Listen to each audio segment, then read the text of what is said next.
वसुदेवसुतं देवं कंसचाणूरमर्दनं देवकी परमानंदं कृष्णं वंदे जगद्गुरुं. गोपाल कृष्ण भगवान की जय. कृष्णाचा आवडता सखा अर्जुन असल्याने अर्जुनने कृष्णाला रथ दोन्ही सैन्याच्या मध्ये उभा करायला सांगितले. जशी आपण आपली गाडी ड्रायव्हरला आणि दुकानापाशी उभी कर सांगतो तशीच. नवविधा भक्तीपैकी 8वी भक्ती सख्य भक्ती. जीव भगवंतापासून दुरावला गेला आहे, त्याला एक दिवस भगवंताला भेटायचंय, त्याच्यात एकरूप व्हायचंय आणि त्यासाठी अर्जुनाप्रमाणे भगवंतावर निस्सीम प्रेम करायला आपण हवं. जीव स्वतःला भगवंतापासून दूर ठेवून व्यवहार करतो, त्या जीव आणि भगवंत दोघेही दुःखी असतात. आनंद हवा असेल तर दोघांनीही एकत्र राहून व्यवहार करायला हवा. एकत्र राहणे हा योगाकडे जाण्याचा एक मार्ग आहे. योग म्हणजे समत्वम योग उच्चते. समत्व म्हणजे भगवंताबरोबर समभाव. भगवंतासारखे होण्यासाठी जीवाने भगवंतावर उत्कट प्रेम आणि अलौकिक विश्वास ठेवला पाहिजे. श्रद्धा दृढ हवी. यासाठी सत्संग, सत्शास्त्र वाचन महत्वाचं. येथे भगवान स्वतः भगवंताचा होण्याचा व नंतर पुढे जाऊन स्वतः भगवानच होण्याचा रस्ताही दाखवतात. आज आपण गीतेतील 2रा अध्याय, ज्याचं नाव आहे सांख्ययोग, हा पाहणार आहोत. अतिशय महत्वाचा व अत्यंत सुंदर असा अध्याय आहे. आत्मज्ञान कसे मिळेल हे या अध्यायात श्रीकृष्णाने सांगितलं आहे. अध्यायाच्या प्रारंभी अर्जुनाचा दैन्यभाव पाहून श्रीकृष्णाने 2ऱ्या आणि 3ऱ्या श्लोकामध्ये अनार्यांना शोभणारा, स्वर्गापासून वंचित करणारा, अपकीर्ती करणारा हा मोह या संकटाच्या प्रसंगात अरे तुला निर्माण तरी कसा झाला म्हणून क्लैब्यम म्हणजे न पुसक म्हणून त्याला हिणवलं आहे. 4 ते 4 ते 8 श्लोकामध्ये अर्जुन म्हणतो, हे मधुसूदना, हे शत्रुनाशना श्रीकृष्णा, मी युद्धामध्ये भीष्म आणि द्रोण यांच्या विरुद्ध बाणाने कसा बरं लढू? ते दोघंही मला पूज्य आहेत आणि म्हणून अध्ययन, तप इत्यादींनी श्रेष्ठ असलेल्या त्या गुरुजनांना मारण्यापेक्षा जगात भिक्षा मागून राहणं मला अधिक आवडेल. दुर्योधनाच्या अर्थाची इच्छा करणाऱ्या या गुरुजनांना मारून या जगात रक्ताने माखलेले अर्थ आणि काम हे भोगच भोगावे लागतील. आम्ही विजय होऊ किंवा ते विजय होतील यातील चांगलं काय ते आम्हाला कळत नाही. त्यांना जिंकून जगण्याची आमची इच्छा पण नाही. ते हे कौरव समोर उभे आहेत. मानसिक दैन्यामुळे माझी विवेकबुद्धी नष्ट होऊन धर्म आणि अधर्म जाणण्याची क्षमता माझी नष्ट झाली आहे. मी तुला शिष्यभावाने शरण आलोय, तू मला उपदेश कर. पृथ्वीचे एकछत्री समृद्ध साम्राज्य किंवा स्वर्गाचेही राज्य मिळाले तरी माझ्या इंद्रियांना क्षीण करणारा हा शोक नाहीसा कसा होईल हे मला कळत नाहीये आणि म्हणून तू मला सांग. याच्यामध्ये 7व्या श्लोकामध्ये शिष्यस्तेहम शाधी महात्माम प्रपन्नाम. प्रपन्नम म्हणजे शरण जाणं. 18व्या अध्यायामध्ये शेवटी ही सर्व धर्मान परित्यज्य मामेकम शरणं व्रज हा जो 66वा श्लोक आहे, त्याच्यामध्ये मला शरण ये असे श्रीकृष्ण अर्जुनाला म्हणतात. प्रपन्न म्हणजे शरण येणं, म्हणजे इथे पूर्ण शरणागती नाहीये, थोडासा कर्तृत्वाचा अभिमान ह्याच्यामध्ये लपलेला आहे. रामकृष्ण परमहंस प्रपन्नाचा अर्थ इतकं छान सांगायचे की जसं माकडाचे पिल्लू आईच्या पोराला घट्ट पकडतं, मग माकडी एका झाडावरून दुसऱ्या झाडावर उड्या मारते. पिल्लू कधीही आईला सोडू शकतो आणि आईपासून दूर होऊ शकतो. पण मांजरीण काय करते? मांजरीण आपल्या पिल्लांना तोंडात धरते व इकडे तिकडे फिरते. पिल्लू आईला कधीही सोडू शकत नाही. ही झाली संपूर्ण शरणागती आणि त्यामुळे पिल्लू आईच्या तोंडात असतं. युद्ध करणार नाही म्हणून अर्जुन स्तब्ध उभा राहिला. तेव्हा भगवंत किंचित हसून अर्जुनाशी बोलू लागले. अशी या उपदेशाची सुरुवात आहे. भगवंताने आत्मज्ञानाचे स्वरूप सांगितले, त्यालाच म्हणतं सांख्य बुद्धी आणि ते सांख्य बुद्धी नावाने प्रसिद्ध आहे. 2ऱ्या अध्यायाच्या 11व्या श्लोकापासून भगवद्गीता खरी सुरू झाली, उपदेशाला सुरुवात झालीय. सांख्य बुद्धी म्हणजे आत्मज्ञान व्यक्त करणारी बुद्धी. ज्याचा शोक करू नये त्याचा तू शोक करत आहेस व स्वतःला मोठा पंडित म्हणून घेत आहेस आणि म्हणून त्यांनी त्याला आत्मज्ञान सांगायला सुरुवात केली. हा आत्मा कसा आहे तर केव्हाही जन्मत नाही अथवा मरतही नाही. हा पूर्वी उत्पन्न होऊन नंतर होणार नाही असंही नाही, किंवा पूर्वी न होऊन नंतर उत्पन्न होणार आहे असंही नाही. कारण हा अजन्म आहे, नित्य आहे, सनातन आहे आणि पुरातन आहे.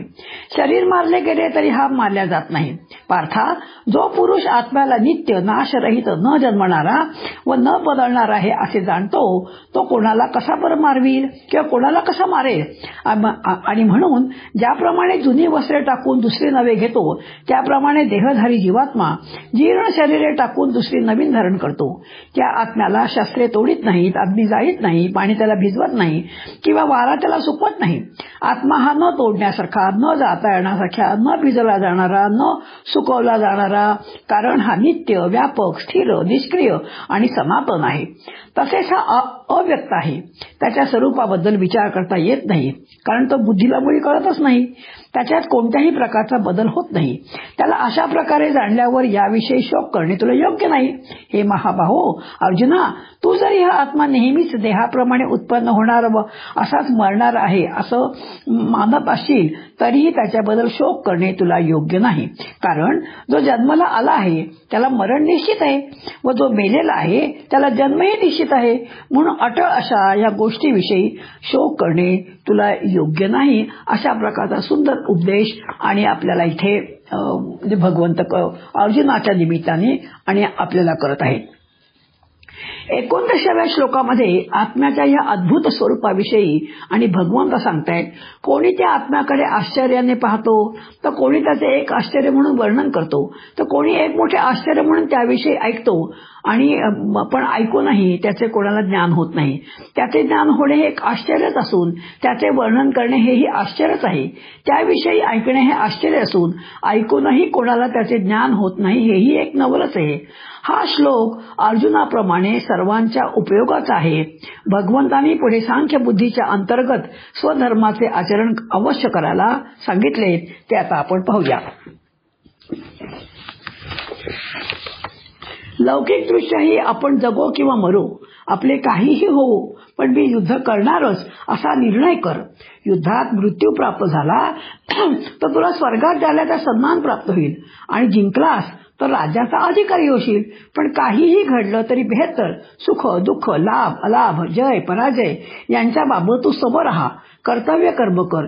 युद्धाने कोणताच दोष अथवा पाप तुला स्पर्श करणार नाही, असं भगवंतांनी अर्जुनाला निश्चयपूर्वक प्रतिपादन केलं. आत्मविषयक तत्वज्ञान हे सगळ्यांकरता कल्याणकारक आहे. आपल्याला सर्व कर्तव्य क्षेत्रामध्ये, कुटुंबामध्ये आपली वैयक्तिक कर्मे करत असताना नेहमीच कठीण प्रसंग उभे राहतात. नोकरी, उद्योगधंदा विषयक कर्तव्य कर्मे करत असताना बाका प्रसंग समोर नेहमी उभा राहतो. प्रत्येकासाठी स्वधर्माचरण हा एक प्रकारे नित्याचा युद्ध प्रसंगच असतो. कार्यक्षेत्रात, कर्तव्य क्षेत्रातील अशा युद्ध प्रसंगामध्ये देखील हे आत्मविषयक तत्वज्ञान कामाला येतो. म्हणून ते सांगतायत की स्वधर्म कर्म हे कोणत्याही परिस्थितीमध्ये टाळता येणार नाही. तसा एखादा शिक्षक आहे, त्या शिक्षकांनी शाळेत शिकवायचं नाही आणि मग घरी येऊन क्लास घ्यायचा, हे योग्य नाही. ज्याचं जे कर्म आहे ते त्यांनी प्रामाणिकपणे केलंच पाहिजे. हा अत्यंत महत्वाचा भाग आणि आपल्याला इथे कृष्ण समजावून सांगत आहेत. स्वधर्म कर्म हे कोणत्याही परिस्थितीमध्ये टाळता येत नाही आणि अशा प्रकारे सांख्य बुद्धीच्या जीवनविषयक सिद्धांत भगवंत इथे सांगतायत. भगवंतांनी सांख्य बुद्धीच्या अंतर्गत स्वधर्माचे अवश्य कारणेत्व सांगितले. आत्मबुद्धीमध्ये सदैव डूब देऊन राहिलेल्या जीवनामध्ये स्वधर्म कर्माचे सहजच पालन होते आणि त्यामुळे अशा जीवनामध्ये कर्माच्या बऱ्या वाईट बाह्य परिणामाविषयी तटस्थ राहण्याचे कर्तव्य देखील ओघानेच येते, असे भगवंत सांगतायत. सुखदुःखे समे कृत्वा लाभा लाभो जया जयो. आपण नेहमी आपल्या स्वधर्म कर्मामध्ये सुख दुःख, लाभ अलाभ, जय पराजय हे समान मानून राहावे, असे सांख्य बुद्धी सांगते. या सांख्य बुद्धीच्या उपदेशाच्या शेवटी भगवंत अर्जुनाला तुला पाप लागणार नाही अशी ग्वाही देतात. पाप याचा अर्थ स्वार्थ बुद्धी, क्षुद्र बुद्धी, देहबुद्धी. अशा प्रकारे आत्मविषयक तत्वज्ञानामध्ये प्रथम आत्म्याचे अकर्तृत्व, अकर्मत्व, अप्रेरकत्व असे निराकारत्व जसे सांगितले आहे, तसेच आत्म्याचे स्वरूप लक्षात घेऊन नश्वर देहाने स्वधर्माचे आचरण अवश्य करण्यास देखील भगवंतांनी सांगितलेले आहे. यांच्यामुळे भगवंतांनी या दोन्ही गोष्टींचा मेळ जीवनामध्ये कसा घालवायचा या प्रश्नाच्या उत्तरादाखल कर्म करून फलत्याग पूर्वक कर्तृत्वाचा निराश घडवणारी योग बुद्धी या अध्यायाच्या 39 ते 53व्या या श्लोकापर्यंत वर्णन करून सांगितले. योग बुद्धीच्या अंतर्गत भगवंतांनी स्वधर्म कर्माविषयीचे तत्वज्ञान आणि फलत्याग त्यागपूर्ण कर्म करण्यामुळे घडणारा कर्तृत्वाचा निराश अशा 2 युक्त्या सांगितल्या आहेत. कर्ममार्गामध्ये व्यवसायात्मिका बुद्धी म्हणजे काय करावं आणि काय न करावं याचा निश्चय करणारी बुद्धी. इंद्रिये एक असावी लागतात. जर बुद्धीला वासना किंवा कल्पना तरंगांनी ग्रासले तर तिला अनंत फाटे फुटतात आणि म्हणून भगवंत म्हणतात व्यवसायात्मिका बुद्धी रेकेह कुरुनंदन. निश्चयात्मिका बुद्धी नेहमी एकच निर्णय देते आणि म्हणून बहुशाखा अनंताश्च बुद्धयो व्यवसायनाम. आणि म्हणून मोहाने ग्रासलेली, वासनेने ग्रासलेली आणि देहबुद्धीमुळे निर्माण होणाऱ्या कल्पना तरंगांनी प्रभावित झालेली बुद्धी नेहमी वेगवेगळे निर्णय प्रत्येक वेळा देते. कर्मयोग मार्गाचे वैशिष्ट्य असे आहे की आत्मबुद्धी पक्की ठेवून जर कर्म करायला लागलात तर बुद्धी स्थिर राहते आणि एकच निर्णय कायम देते. तिसरा सिद्धांत भगवंतांनी सांगितला आहे तो म्हणजे वेद हे त्रिगुणात्मक विषयाने म्हणजे सत्व, रज आणि तम या 3 गुणांनी युक्त आहेत आणि त्यामुळे इह आणि पारलौकिक अशी कामनिक फळे वेद सांगतात. आत्मज्ञान प्रधान असलेल्या व्यक्तीने नेहमी त्रिगुणातीत सुखदुःखादी द्वंद्वापासून अलिप्त, नित्य सत्वस्थ तसे योगक्षेमादी स्वार्थामध्ये न घडता आत्मनिष्ठ राहावे. हा अभ्यास कर्म करत असतानाही करणे गरजेचे आहे. वेद त्रिगुणात्मक गोष्टी करतात. ब्रह्मज्ञान 3 गुणांच्या पलीकडचे आहे हे जाणून नेहमीच सत्वगुणात राहावे. सत्वगुणाचा अहंकार न धरता त्याच्या आचरणाने त्रिगुणांच्या पलीकडे जाता येते. याकरता ब्रह्म जाणणाऱ्याला वैदिक त्रिगुणात्मक गोष्टी असलेल्या काम्य कर्मांची आवश्यकता नाही. यानंतर भगवंतांनी अत्यंत जो महत्वाचा श्लोक आहे 42वा आणि तो त्यांनी सांगितलाय तो म्हणजे कर्मण्येवाधिकार असते मा फलेषु कदाचन. हा श्लोक जो आहे हा सगळ्यांनी नित्य पाठ करावा, नित्य लक्षात पण ठेवावा. कर्म करणे हेच तुझ्या स्वाधीन आहे, त्याचे फळ तुझ्या मुळीच स्वाधीन नाही. तू कर्मफळाची इच्छा करणारा होऊ नकोस. कर्म न करण्याचाही आग्रह धरू नकोस. योगस्थ होऊन कर्म कर. कर्मफलाचा संग सोडून दे. म्हणजे काय तो निष्काम कर्म कर. यश आणि अपयशाविषयी सारखीच बुद्धी ठेवे. या समत्व बुद्धीलाच योग म्हणतात. समत्वरूप बुद्धियोगाहून कर्मकांडात्मक कर्म फारच कनिष्ठ आहे. म्हणून बुद्धियोगाचा आधार घे. फळावर लक्ष ठेवून कर्म करणारे लोक हलक्या प्रतीचे असतात. साम्य बुद्धीने कर्म करणाऱ्याचे पुण्य व पाप दोन्ही गौण पडतात. म्हणून तू साम्य योगाचा स्वीकार कर. कर्म करत असतानाच त्याच्या फळाविषयी समबुद्धी संपादन करण्यात खरे कौशल्य आहे. सकामता व कर्तृत्वाचा अहंकार यांच्यासह केलेले कर्म हे निष्काम कर्मरूप बुद्धियोगापेक्षा निकृष्ट आहे. म्हणून निष्काम कर्मरूप बुद्धियोग कमावला पाहिजे. सकाम कर्म करणारे दैन्य भोगतात.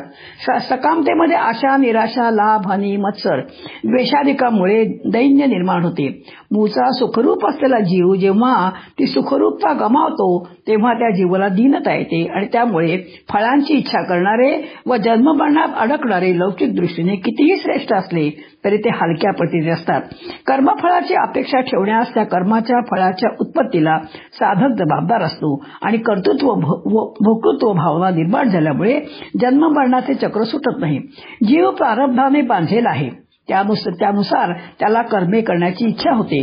सत्कर्म करण्याचे सर्व प्रकारे प्रयत्न करूनही जेव्हा एखादे कुकर्म घडते तेव्हा मी करता नाही ही भूमिका आज स्थिर असेल तर पुण्य व पाप निर्माण होत नाही व तो जीव त्या कर्मादी बांधला जात नाही.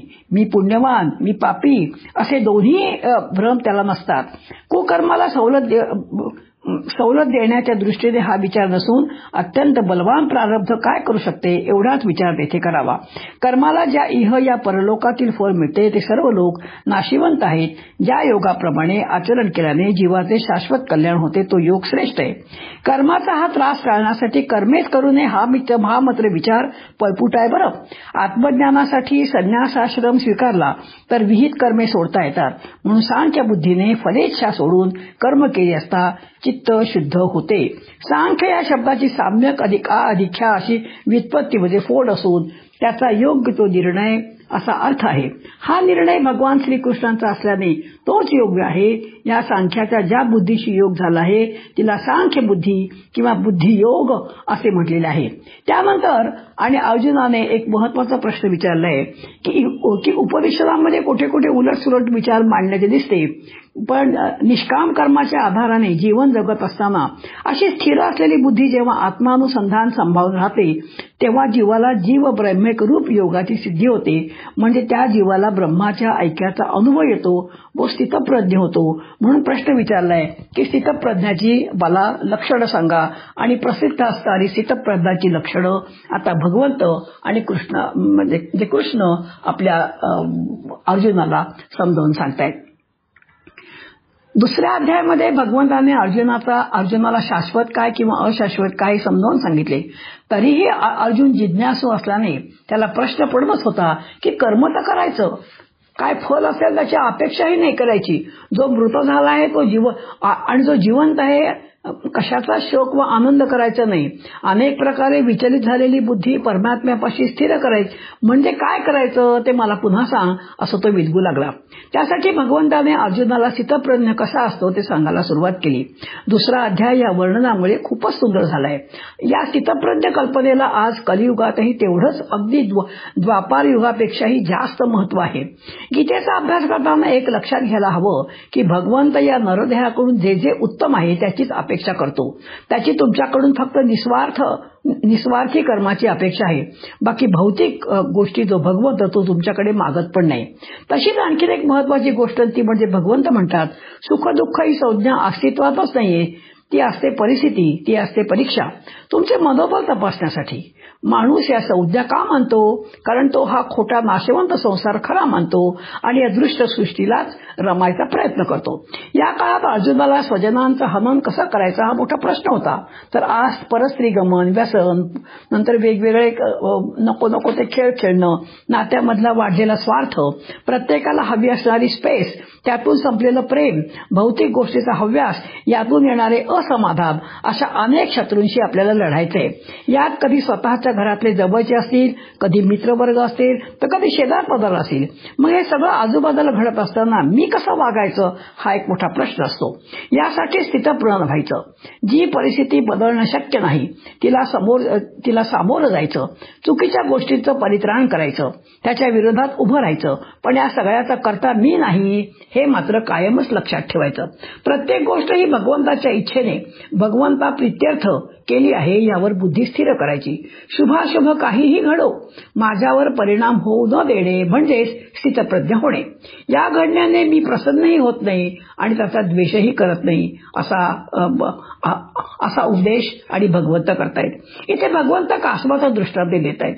कासव जसं सर्व बाजूने आपले अवयव आत ओढून घेत असतात तसाच हा स्थितप्रज्ञ वैषयिक गोष्टीपासून दूर राहत स्वतःची बुद्धी भगवत चरणाशी स्थिर करतो. वैयक्तिक गोष्टी म्हणजे आजच्या काळात सोनं, नाणे, पैसा, मोठे पद, उपाधी, घरदार, गाड्या, कपडे लत्ते यात रमणं. ह्यात न रमता ईश्वराच्या साक्षात्काराने ज्याची आसक्ती कमी झाली तो स्थितप्रज्ञ म्हणावा लागेल. ज्याने स्वतःची इंद्रिय स्वतःच्या ताब्यात ठेवली आहे, ज्याची बुद्धी फक्त ईश्वराचीच कामना करते, त्याने राग द्वेष त्यांचा त्याग केलेला आहे. आता कलियुगातही परिस्थिती कशी आहे पहा. भौतिक गोष्टीत रमल्याने आजची परिस्थिती अशी आहे की पाण्यात चालणाऱ्या नावेला वारा जसा वाहून येतो त्याप्रमाणे मन विषयांतच रमते आणि भौतिक गोष्टीत रमणाऱ्या प्रत्येकच व्यक्तीची बुद्धी भोगवादी संस्कृतीतच रमते, वाहवत जाते. ते सांसारिक सुखातच रमतात आणि त्यामुळेच आज ही अस्थिरता आपल्याला आजूबाजूला दिसून येते. शेवटी भगवंत फार सुंदर सांगतात बघा.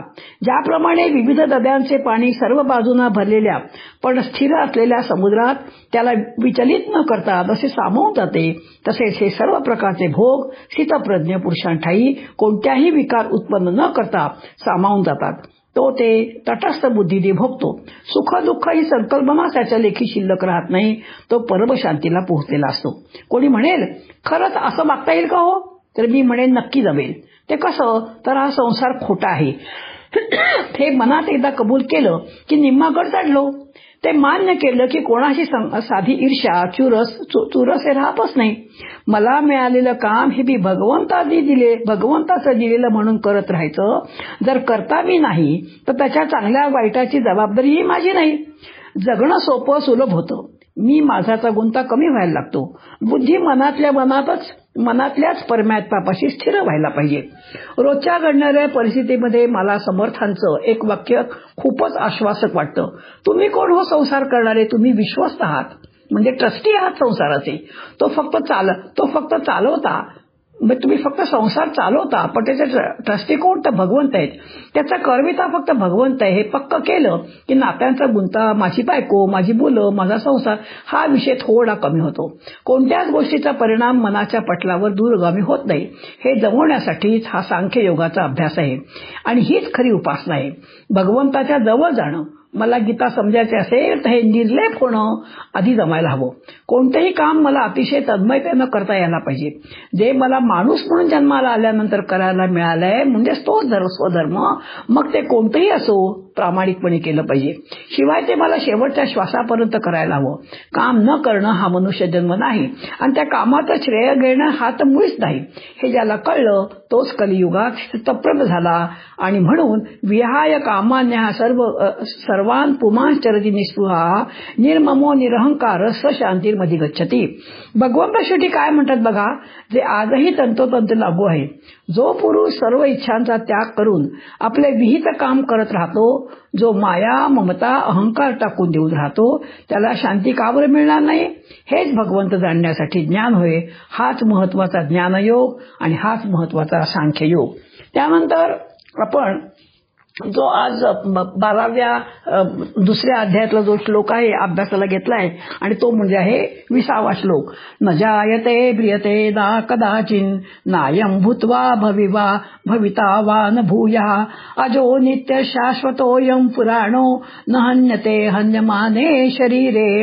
हा आत्मा केव्हाही जन्मत नाही किंवा मरतही नाही, अथवा असेही नाही की हा एकदा होऊन पुन्हा होणार आहे.